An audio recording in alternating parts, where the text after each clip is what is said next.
വീഡിയോയുടെ തുടക്കത്തിൽ തന്നെ പനീർ എന്ന് പറഞ്ഞപ്പോൾ നിങ്ങൾക്ക് എല്ലാവർക്കും മനസ്സിലായിട്ടുണ്ടാവില്ലേ, ഞാൻ ഇന്ന് പനീർ വെച്ചിട്ട് എന്തോ ഒരു സ്പെഷ്യൽ ഉണ്ടാക്കാൻ പോവുകയാണെന്ന്. അതെ, ഇന്ന് ഞാൻ നല്ല അടിപൊളിയായിട്ടുള്ള പനീർ ബിരിയാണി ഉണ്ടാക്കാൻ പോവുകയാണ് കേട്ടോ. ആദ്യം തന്നെ ഒരു പാൻ അടുപ്പത്ത് വെച്ച് എണ്ണ ചൂടായി വരുമ്പോൾ അതിലേക്ക് പനീർ വന്നിട്ട് നല്ലപോലെ ഫ്രൈ ചെയ്തെടുക്കുക കേട്ടോ. അതേ എണ്ണയിലേക്ക് തന്നെ കുറച്ചധികം നെയ്യും കൂടി ആഡ് ചെയ്ത് നമുക്ക് ആവശ്യമായിട്ടുള്ള ഹോൾ സ്പൈസസും കൂടി ചേർത്ത് കൊടുത്ത് വെല്ലുള്ളി, അതുപോലെ തന്നെ പച്ചമുളക്, ഇഞ്ചി, വെളുത്തുള്ളി പേസ്റ്റ്, ചെറുതാക്കി അരിഞ്ഞ ക്യാരറ്റ് കൂടി ചേർത്ത് നല്ലതുപോലെ വഴറ്റിയെടുക്കുക കേട്ടോ. അതിനുശേഷം നമുക്കിതിലേക്ക് ആവശ്യമായിട്ടുള്ള പൊടികളും കൂടി ചേർത്ത് കൊടുക്കാം. മല്ലിപ്പൊടി, മുളക് പൊടി, ഗരം മസാല, മഞ്ഞൾപ്പൊടി കൂടി ചേർത്ത് നല്ലപോലെ വഴറ്റിയെടുക്കുക.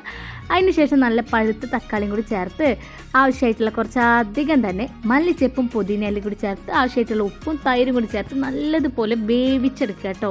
അതിനുശേഷം നമ്മളിവിടെ കുതിർത്താൻ വെച്ചിട്ടുള്ള ബസ്മതി റൈസും കൂടി ചേർത്ത് കൊടുത്ത് നല്ലതുപോലെ ഇളക്കി കൊടുക്കുക കേട്ടോ. ഈ മല്ലിച്ചെപ്പിൻ്റെ പുതിനയിലാണ് ഇതിൻ്റെ മെയിൻ ആയിട്ടുള്ള ഫ്ലേവർ കൊടുക്കുന്നത് കേട്ടോ. അത് കുറച്ചധികം തന്നെ ഇട്ട് അത്രയ്ക്ക് നല്ലതാണ് കേട്ടോ.